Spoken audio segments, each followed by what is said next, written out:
Pain has a peculiar quality that sets it apart from every other human experience. It demands attention. It refuses to be ignored. You can postpone joy, defer pleasure, reschedule happiness for a more convenient time. But pain? Pain is the uninvited guest that breaks down your door at 3 in the morning and sits at your kitchen table until you acknowledge it. And here's what nobody tells you about that moment, that confrontation in the dark hours when you re face to face with what hurts. It is also the moment when everything can change. Carl Jung spent decades studying the architecture of human transformation, and he discovered something that contradicts almost everything our culture teaches us about suffering. We're told that pain is something to eliminate, medicate, transcend as quickly as possible. We're encouraged to bounce back, to return to baseline, to get over it and move on. But Jung saw pain differently. He saw it as the raw material of metamorphosis. Not something to escape, but something to enter fully, to descend into, to allow to break you open so that something new can emerge from the wreckage. This isn't about romanticizing suffering or pretending that pain is good. It's about recognizing that when pain arrives, you're standing at a threshold. On one side is the person you've been, the structures and stories that have carried you this far, but are now collapsing under their own weight. On the other side is someone you haven't met yet, someone forged in the fire of what you're experiencing right now. The question isn't whether you'll feel pain. Life guarantees that you will. The question is what you'll do when it comes.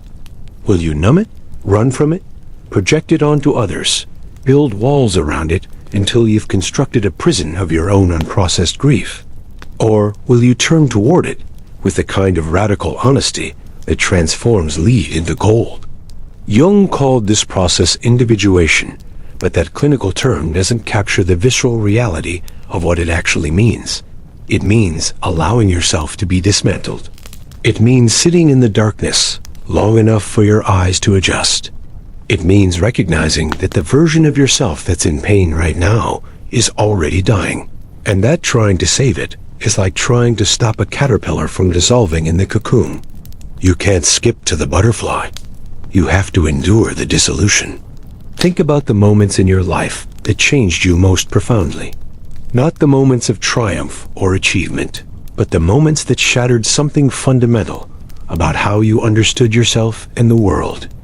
The betrayal that destroyed your naive trust. The loss that revealed how desperately you'd been clinging to control. The failure that exposed the fragility of the identity you'd built. These moments are almost universally described as the worst experiences of our lives. And yet, if you're honest, they're also the moments when you grew most rapidly, when you were forced to develop capacities you didn't know you had, when you became more real. This is the paradox at the heart of Jungian transformation. The very thing that breaks you is the thing that makes you. The wound is also the bow that shoots the arrow forward into new territory. But here's where it gets complicated. Pain doesn't automatically transform into power. Suffering alone doesn't guarantee growth. You can live in pain for decades and emerge more brittle, more defended, more disconnected from yourself than when you started. The difference between pain that destroys and pain that transforms isn't the intensity of the suffering. It's what you do with your attention while you're in it. Jung observed that transformation requires consciousness. It requires turning toward your experience with awareness rather than reactivity. When you're in pain, every instinct screams at you to make it stop, to fix it, fight it, flee from it, or numb it into submission. These are survival mechanisms, and they're not wrong. But if you only survive your pain, you miss its deepest gift. You stay on the surface of your own experience, managing symptoms while the real transformation waits in the depths. The alchemists, whose symbolic language Jung studied obsessively, understood this. They spoke of the nigredo, the blackening, the stage where everything you thought was solid melts into chaos. They didn't try to skip this phase. They knew it was essential. They knew that before you can create gold, you have to let everything burn down to its essential elements. You have to sit with the ash and the smoke and the unbearable heat. You have to let the fire do its work. In psychological terms, this means allowing pain to reveal what's false in your life. The relationships built on performance rather than authenticity. The ambitions driven by someone else's definition of success. The stories you've told yourself about who you are that no longer fit the person you're becoming. Pain is a truth teller. It shows you where you've been lying to yourself, where you've been living according to scripts that were never truly yours. And here's what makes this process both terrifying and liberating. When pain burns away the false, you're left temporarily with nothing. No identity to hide behind. No certainty about who you are or what you want. Just raw presence and the aching question of what comes next. This is the void that most people can't tolerate. This is why we reach for distractions, addictions, anything to fill the emptiness. But Jung would tell you to wait, to sit in the unknowing, because this emptiness isn't absence, it's potential. It's the cleared ground where something authentic can finally take root. There's a story Jung tells about a woman who came to him paralyzed by depression. She'd done everything right according to the world's standards. Successful career, stable marriage, respectable social position. And yet she felt dead inside, going through the motions of a life that looked perfect from the outside, but felt hollow at the core. Traditional therapy hadn't helped. Positive thinking hadn't helped. She'd tried to discipline her way out of her despair, and it only deepened. Jung didn't try to fix her depression. Instead, he did something that seemed almost cruel at the time. He told her to go deeper into it, to stop fighting it and start listening to it, to ask what her pain was trying to tell her about the life she was living. What emerged over time was a revelation that changed everything. The depression wasn't a malfunction. It was a message. Her psyche was in rebellion against a life built entirely around external expectations. She'd become so skilled at being who others needed her to be that she lost contact with her own desires, her own truth, her own soul. The depression was her inner self staging a protest, refusing to participate in the performance any longer. The pain, in other words, was the beginning of her authenticity trying to break through. This is the first principle of Jungian transformation. Pain is information. It's your psyche's emergency broadcast system telling you that something essential is being ignored, suppressed, or violated. When you try to silence that broadcast without understanding the message, you're not solving the problem. You're just turning down the volume while the crisis intensifies. But understanding the message requires a kind of courage that our culture doesn't teach. It requires you to consider the possibility that your pain isn't random, isn't punishment, isn't evidence that you're broken. It might be evidence that you're finally becoming honest. Jung observed that we spend the first half of life building an ego, a personality, a way of interfacing with the world. This is necessary. You need structure, identity, a sense of who you are in relation to others. But the ego, by its very nature, is selective. It includes certain aspects of yourself and excludes others. It emphasizes your strengths and hides your weaknesses. It crafts a story about who you are that's coherent and socially acceptable. The problem emerges in the second half of life, or sometimes earlier, when the excluded parts start demanding recognition. The shadow rises. The unlived life starts to make itself known through symptoms, through pain, through a growing sense that something is profoundly wrong, even when everything looks right. This is when transformation becomes necessary, not optional. You can keep trying to maintain the old structure, but it's like trying to keep wearing clothes you've outgrown. Uncomfortable, restrictive, ultimately impossible. The pain you're re-feeling is the pressure of your own growth against structures too small to contain who you're re-becoming. And the power on the other side of that pain comes from finally letting yourself expand into your full complexity, not the simplified, socially acceptable version. The real thing, light and shadow, strength and vulnerability. the parts you're proud of, and the parts you've spent decades hiding. Jung worked extensively with the concept of enantiodromia, a term he borrowed from the Greek philosopher Heraclitus. It refers to the tendency of everything to eventually turn into its opposite. The person who's been selflessly giving eventually erupts in self-centered rage. The stoic who never shows emotion breaks down in uncontrollable tears.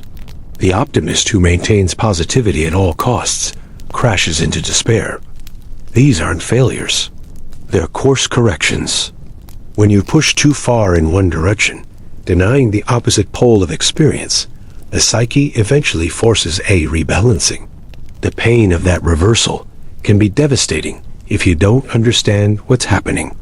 But if you recognize it as the psyche's attempt to restore wholeness, to integrate what's been excluded, then the pain becomes a doorway rather than a dead end.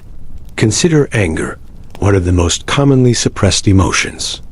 Many people, especially those raised to be nice, accommodating, and conflict avoidant, spend years pushing down their anger. They tell themselves they're not angry people.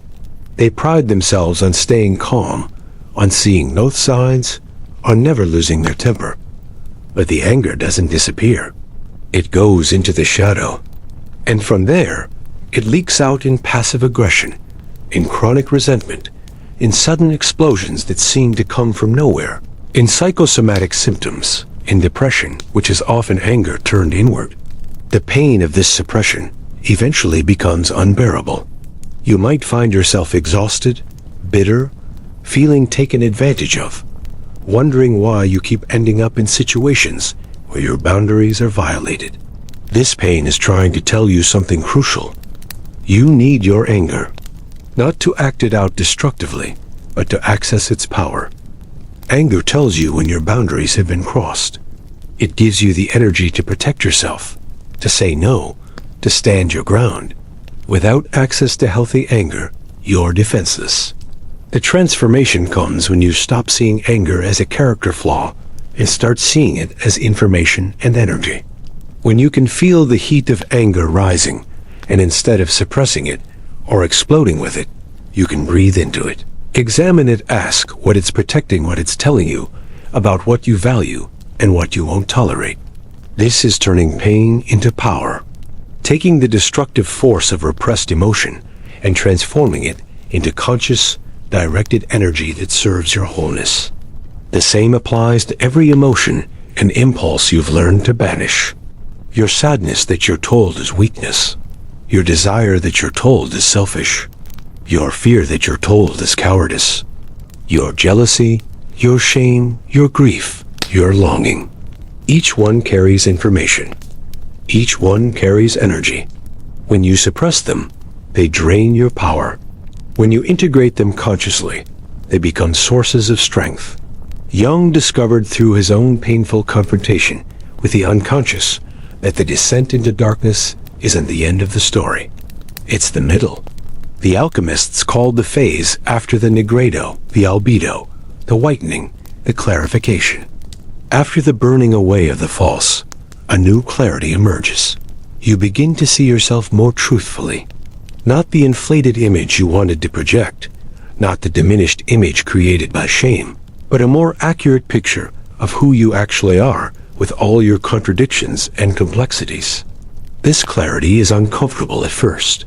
It means acknowledging things about yourself you'd rather deny. But it's also liberating. You stop wasting energy maintaining an illusion. You stop being shocked when your shadow appears, because you've then made peace with the fact that you contain multitudes. You become more honest in your relationships, because you're no longer terrified of being seen fully. You stop needing to be perfect, because you've accepted that you're human. And here's where the real power emerges. When you're no longer defending against your own darkness, when you've integrated your shadow rather than projecting it onto others, you become more present, more grounded, more genuinely strong. The power doesn't come from having eliminated your weaknesses. It comes from having faced them, understood them, and incorporated them into a more complete sense of self. There's a moment in Jung's autobiography where he describes, his own descent into what he called his confrontation with the unconscious. After his break with Freud, Jung experienced what might clinically be called a breakdown. He was flooded with disturbing images, strange dreams, voices that seemed to come from somewhere beyond his conscious mind. He was terrified. He was going insane. Every professional instinct told him to pull back, to reassert rational control, to get back to normal functioning as quickly as possible. But Jung made a different choice. He decided to go deeper, to engage with the chaos rather than flee from it. He started a practice he called active imagination, essentially allowing the unconscious to speak and recording what emerged without censorship or rational interference. He drew, he painted, he wrote dialogues with the figures that appeared in his visions. He let himself be crazy in a contained way. What he discovered in that darkness changed the entire trajectory of psychology. He encountered what he would later call archetypes, universal patterns of human experience that exist beneath our personal histories. He found that his pain wasn't just personal neurosis. It was connected to something deeper, older, more meaningful. His crisis was also an initiation into a larger story. This is the third principle of transformation. Your pain is both personal and transpersonal. Yes, it's about your specific wounds, your individual history, the particular ways you've been hurt or limited. But it's also connected to universal human experiences. The pain of loss, the terror of meaninglessness, the longing for wholeness, the struggle between who you are and who you're expected to be. When you can see your pain in this larger context, something shifts. You're no longer just a victim of random suffering. You're participating in a human drama that's been enacted for millennia. The hero's journey, the dark night of the soul, the death and rebirth cycle.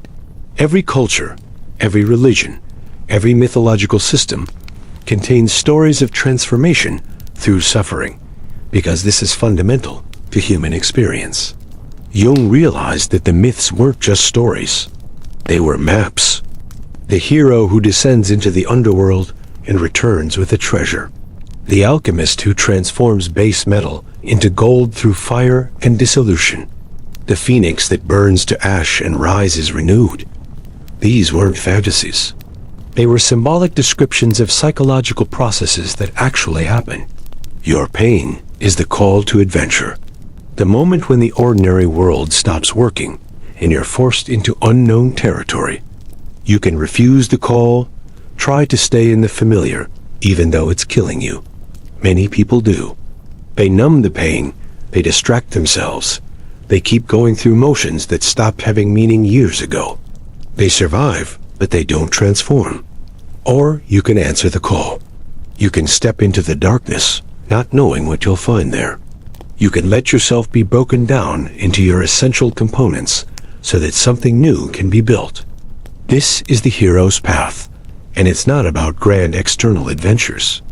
It's about the internal journey from unconsciousness to consciousness, from fragmentation to wholeness. The treasure you bring back isn't material. It's psychological and spiritual. It's the parts of yourself you'd lost or never knew existed. It's the capacity to contain your own complexity. It's the wisdom that comes from having been to the depths and returned. It's the power of someone who's been tested and survived, not unchanged, but fundamentally more real. Jung observed that in the second half of life, the psyche naturally begins to shift focus from achievement and adaptation to meaning and integration. The questions change. Instead of, how do I succeed? You start asking, what's it all for? Instead of, what do others expect of me? You ask, what does my soul require? Instead of, how do I avoid suffering? You ask, how do I make meaning from what I've experienced? This shift can be intensely painful if you resist it. If you try to keep living by the values and goals that worked in the first half of life, you'll feel increasingly hollow, depressed, anxious, stuck. This is called the midlife crisis, but it's really a midlife opportunity. An invitation to go deeper, to become more authentic, to shed the persona you've been wearing and discover who you actually are beneath the costume. The pain of this transition is the pain of letting go. Every transformation requires a death. Not physical death, but the death of an identity, a story, a way of being that no longer serves you. And we grieve these deaths even when we know intellectually that what's dying needed to die. The caterpillar doesn't go willingly into the cocoon. Some part of it must know that dissolution is coming, and that's terrifying, even if the butterfly is waiting on the other side. Jung emphasized that you can't think your way through this process. The transformation isn't intellectual. It's experiential. You have to actually feel the feelings you've been avoiding. You have to actually face the parts of yourself you've been denying. You have to actually sit with the uncertainty and the not knowing. There's no shortcut. There's no hack. There is only the willingness to be present to your own experience without immediately trying to fix or change it. This is where power begins to accumulate. In the simple act of being able to stay with what is. When you can feel grief without being destroyed by it. When you can acknowledge anger without acting it out destructively. When you can sit with fear without running away or collapsing. When you can experience loneliness without immediately reaching for a distraction. Each time you can be present to a difficult emotion without being overwhelmed by it, you're developing psychological strength.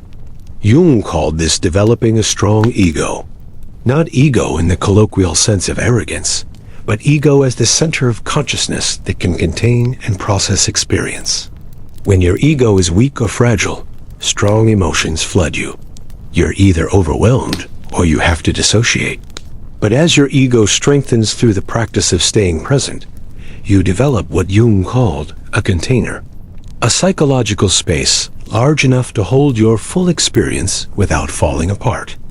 This container is built through the repeated experience of surviving what you feared would destroy you. Each time you go into the darkness and come out intact, you learn that you're stronger than you thought. Each time you feel something intensely and stay conscious, you're expanding your capacity. The pain is the pressure that forces that expansion. Without it, you'd stay small, defended, limited. And here is the paradox that Jung understood deeply. You don't build this strength by being strong in the conventional sense. You don't build it by never breaking, never crying, never admitting weakness. You build it by being willing to be broken and to let others see your brokenness. You build it by going into your vulnerability rather than armoring against it. The people who have real power, the kind that comes from deep psychological integration, aren't the ones who've never been hurt. They're the ones who've been shattered and put themselves back together with the pieces visible. They're the ones who've descended into their own darkness and brought back wisdom from that journey. They're the ones who've transformed their pain into compassion, their wounds into medicine, their suffering into understanding. Jung spent his final years at his tower in Göttingen, a stone structure he built with his own hands over decades. It started as a simple refuge and evolved into something more complex, with new sections added as his understanding of himself deepened. The tower became a physical manifestation of his own process of individuation. Each edition represented a new level of awareness, a new integration of previously unconscious material. This is what the transformation of pain into power actually looks like in a human life. Not a single dramatic breakthrough, but a gradual process of building and rebuilding yourself with increasing consciousness. Each painful experience becomes material for expansion. Each encounter with darkness adds depth to your foundation. The power that emerges from this process isn't loud or showy. It's quiet, grounded, undeniable. It's the power of someone who's faced their own capacity for destruction and chosen creation. Someone who's encountered their selfishness and cultivated generosity. Someone who's felt their cruelty and developed compassion. Someone who's known their cowardice and found courage. This kind of power doesn't come from denying the darkness. It comes from having integrated it so completely that you're no longer unconsciously driven by it. You know your shadow intimately enough that it can't ambush you. You've made peace with your own capacity for everything human, and that acceptance liberates you from the exhausting performance for pretending to be only good, only light, only acceptable. When you stop wasting energy on that performance, something remarkable happens. You have access to your full strength. The energy that was tied up in repression becomes available for creation. The attention that was consumed by maintaining an image can focus on what actually matters. The power that was turned against yourself in shame and self-attack can be directed toward genuine growth and contribution. This is what Jung meant when he talked about the self, the totality of the personality, including both conscious and unconscious elements. The self isn't the ego. It's not the persona. It's the complete picture, the whole mandala with all its contradictions and complexities integrated into a coherent center. And the journey to the self always runs through the shadow. You can't get to wholeness by skipping over the parts you don't like. You have to go through them, claim them, integrate them. The people who change the world most profoundly are often the ones who've done this work. Not the ones who've had easy lives and maintained innocence, but the ones who've been broken by life and rebuilt themselves with consciousness. They carry a depth that can't be faked, a presence that comes from having touched bottom and found solid ground. Think of the writers, artists, teachers, leaders who've most impacted you. Chances are they're not the ones offering simple solutions or cheerful optimism. They're the ones who've been to hell and can describe it accurately. The ones who speak to your pain because they felt it themselves. The ones who offer hope not through denial, but through having walked the path from despair to meaning and being willing to light the way for others. This is the ultimate transformation of pain into power. When your suffering becomes medicine for others. When your wounds become the source of your wisdom. When the very things that broke, you become the foundation of your ability to help others through their own breaking. But this final stage requires something crucial. It requires that you stop being ashamed of your pain. That you stop seeing it as evidence of failure or weakness. That you can look at your scars, not with regret, but with a kind of fierce gratitude for what they taught you, for who they forced you to become. Jung understood that the goal isn't to eliminate suffering, it's to make it meaningful, to let it serve the process of becoming whole. When pain has meaning, when it's connected to growth and transformation, it becomes bearable in a way that random suffering never is. You can endure almost anything if you understand why it's happening and what it's for. The question isn't whether you'll experience pain. You will. Life guarantees it. Loss is inevitable. Failure is inevitable. Disappointment, betrayal, illness, death. These are part of the deal. The question is whether you'll let that pain make you more conscious or less, more open or more defended, more human or more numb. Every painful experience is an opportunity to know yourself more deeply, to discover capacities you didn't know you had, to strip away pretense and encounter what's real, to let the fire burn away what's false and reveal what's essential, to transform lead into gold, darkness into light, suffering into strength. This isn't about becoming invulnerable.